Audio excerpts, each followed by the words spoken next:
Dengan mudah mengaum di hutan, perut berbunyi mencari makanan. Modul keempat, ketidaksaringan, niat membuka tirai perbahasan. Salam sejahtera saya ucapkan kepada barisan pengadil yang arif dan bijaksana, pihak penyangga yang kami segani, serta warga dewan yang dihormati. Modul pada hari ini berbunyi, pendidikan jasmani dianaktirikan di sekolah. Sebelum saya memulakan hujah-hujah saya, izinkan saya mendalami modul ini dengan menghuraikan kata-kata kunci.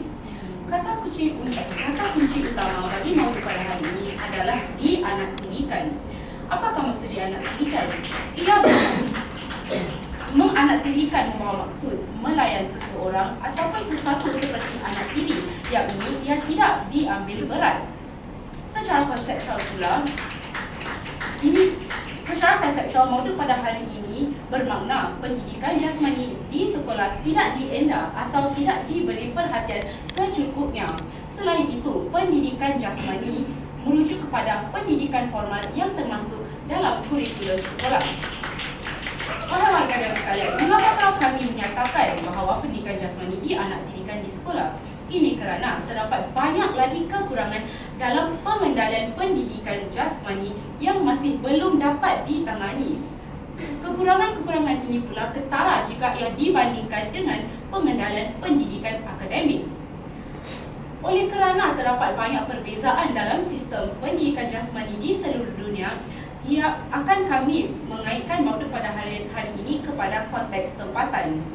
Dengan itu, izinkan saya menjelaskan hujah-hujah yang akan kami kemukakan.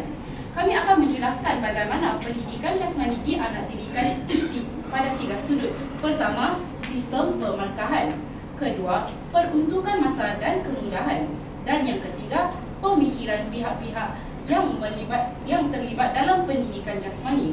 Dengan itu, izinkan saya bentangkan kayu ukur kami, iaitu selagi mana masih terdapat kekurangan yang ketara dalam pengendalian pendidikan jasmani dan ia tidak wujud dalam pengendalian pendidikan akademik, terutamanya dalam 3 aspek yang telah pun saya kemukakan, selagi itulah pendidikan jasmani dianaktirikan di sekolah.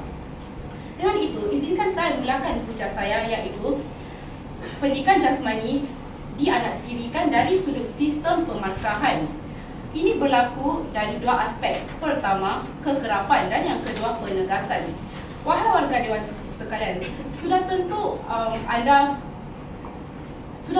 membiasakan diri dengan ujian anugerah kebangsaan kecergasan fizikal ataupun lebih dikenali sebagai NAFA. NAFA bertujuan untuk menilai kecergasan tubuh para pelajar. Pada mulanya, Kementerian Pendidikan Singapura telah pun mengendalikan ujian NAFA hanya setahun sekali. Namun, sejak tahun lalu, sukatan pelajaran bagi pendidikan jasmani disemak semula dan ujian NAFA dikendalikan sekali dalam jangka masa 2 tahun.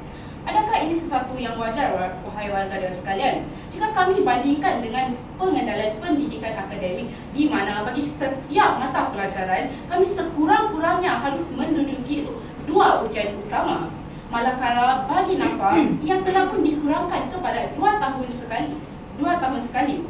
Tidakkah ini dengan jelas menunjukkan kekurangan yang ketara dari segi kekerapan dalam ujian pendidikan jasmani jika dibandingkan dengan kekerapan bagi ujian pendidikan akademik?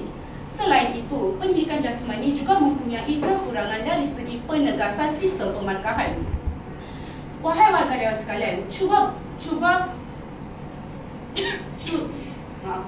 wahai warga dewan sekalian, jika anda seorang para pelajar dan anda gagal dalam satu mata pelajaran akademik, ia sudah tentu akan membawa kesan-kesan yang negatif dalam prestasi pelajaran. Apakah kesan-kesan negatif yang saya katakan? Sebagai contoh, pelajar tersebut harus menghadiri kelas-kelas tambahan dan mereka juga tidak dibenarkan untuk marah ke kelas aliran ekspres. Namun, jika mereka gagal dalam ujian NAFA, apakah kesan-kesan negatifnya?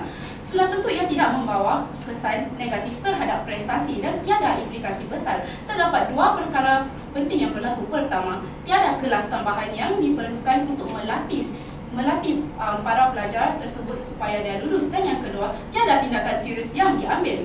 Menurut kata-kata Encik Robert Rosenthal, seorang pakar psikologi Universiti Harvard, dia telah pun menyatakan bahawa jika pendidik tidak menaruh harapan yang tinggi kepada pelajarnya, pelajar tidak akan meraih prestasi yang tinggi.